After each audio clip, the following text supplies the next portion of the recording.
After watching this video lecture, students will be able to write Lewis dot symbols, explain the driving forces behind bond formation, and of course differentiate between ionic, covalent, and metallic bonding.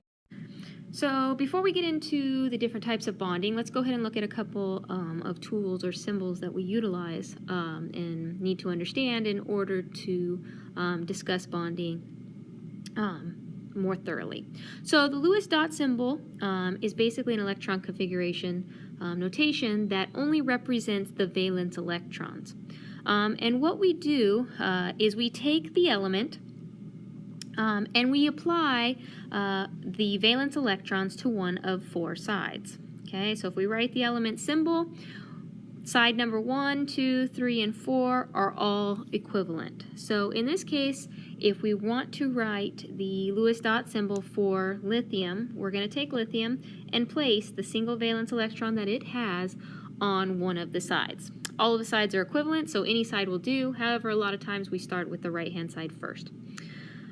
Now, something that also needs to be thought about or taken into account is that when we are writing the Lewis dot symbols, we also do not pair up electrons if there is an available side. So if we look here at sodium, when we go from sodium to magnesium, magnesium has 2 valence electrons. So instead of pairing up the 2 electrons on one side, we put them as far away from each other as possible. Okay. Aluminum has 3 valence electrons, so notice we've distributed the 3 electrons to 3 independent sides. Silicon has 4 valence electrons, so there's 4 independent sides in which those electrons have been applied. And it's not until we get to phosphorus that we notice that we start the pairing up process. So just like we would apply the rules in terms of not filling orbitals with pairs of electrons if there's empty orbital seats, we're going to kind of apply that thought process here when we write our Lewis dot symbols. Now, one of the main features, the main driving forces of bonding and the reason why all these interactions occur is because atoms want to have an octet. And basically, that brings us to the octet rule. The octet rule states that elements tend to gain or lose electrons until they have 8 valence electrons. And there are exceptions, and we'll talk about them here in a second. But basically, the reason why all of the elements on the table want to have their octet is so that they can have the stability that the noble gases experience by having those completely filled outer shells. Okay, so in order to do this, there's going to be sharing that occurs, or sometimes atoms will gain or lose electrons. And so in situations like that, obviously we're going to be creating ions. If we've lost electrons, they'll be positively charged. If we gain electrons, they'll be negatively charged. And that will bring us into the specifics of the type of bond we will be discussing a little bit later into the lecture. So if we go ahead and we look at some of our exceptions to the octet rule that was mentioned earlier, beryllium, boron, helium, and hydrogens are all very common exceptions. Okay, beryllium is happy with only having 4 valence electrons around it. Okay, boron can be content with 6. Okay, helium, as we know, those 2 valence electrons that it has is unique. Okay, and hydrogen can also be happy with 2. So these are our exceptions to the octet rule that are kind of specific and kind of randomly distributed throughout the first and second rows. However, there are also exceptions to the octet rule in row 3 and below. And we talked about that when we discussed Lewis structures. Basically, row 3 and below can have an expanded octet, so they can take on more than 8 electrons and subsequently give you a unique set of bonding because of the new orbitals that are accessible.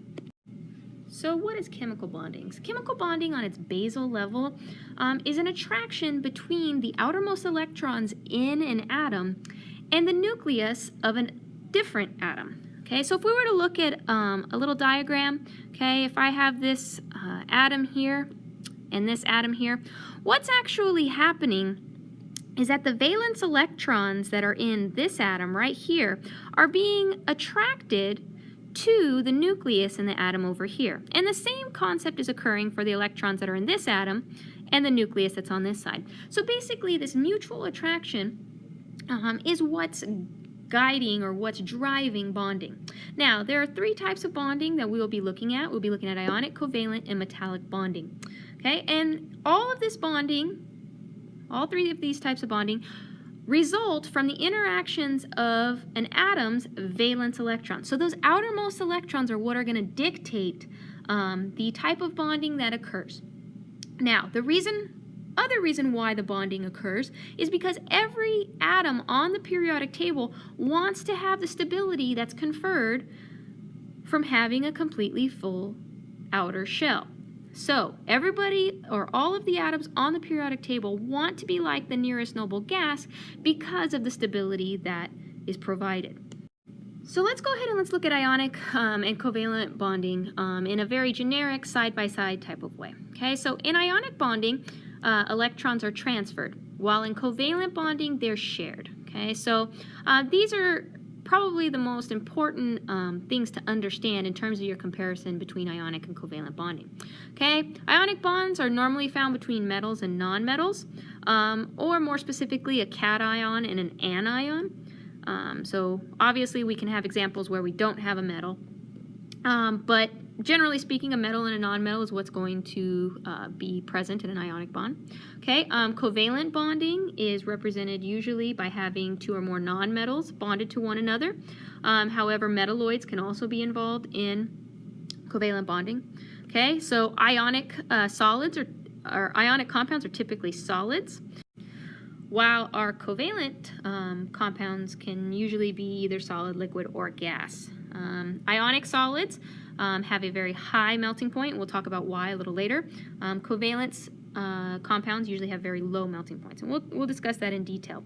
But there's other features. There's solubility. There's electrical conductivity. These are all things that are usually going to be specific to different types of bonds. And so, you know, when we look at the solubility of water, a lot of times we could take an ionic solid, such as sodium chloride, put it into water, and it will dissolve into its component ions. Covalent compounds, that's not usually the case.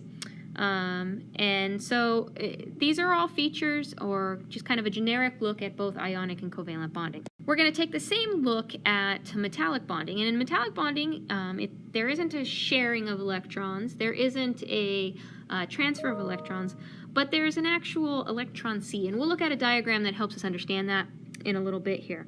Okay, metallic bonding occurs between, surprise, surprise, metals. The physical state, metals are usually solid. Obviously, there are some exceptions, or there is an exception. Mercury is a great example there. But the melting point of most solids is fairly high. They're not usually soluble in water. They'll usually conduct electricity, and they're able to be shaped and formed and are usually pretty shiny. Metallic bonds are basically just one of those three types of bonds that we're going to be looking at in detail. So if we take a closer look at metallic bonds, basically you're going to have attractive forces that are going to be occurring between delocalized electrons. So what delocalized means is that they're not, shared just in between two atoms. They're randomly distributed. Okay, and basically these electrons are randomly distributed through cations of the metals. Okay, so basically the reason why we call it the sea of electrons is because if we look at our cations as maybe little lifeboats, the electrons that are randomly floating around, these delocalized electrons, are actually kind of like a sea that those lifeboats are floating in. So the fact that these electrons are delocalized gives metals some of their features, such as malleability and things of that sort. When you take a hammer to a piece of metal, the metal doesn't crumble into a million pieces, it usually just forms a dent. And the reason why it just forms a dent is because as soon as we hit this atom with an object, the atom may move, okay, but instead of breaking a bond or causing issues, what happens is that all of the electrons that are delocalized just redistribute. Okay, so you've altered the shape of the piece of metal, but the electrons and things of that sort just kind of reorient themselves and adjust. Also, this affects the conductivity, the flow of electrons that are able to go through the metal. That's why the metals are conductive. So basically, this metallic bonding and this sea of electrons is basically what gives metals their properties.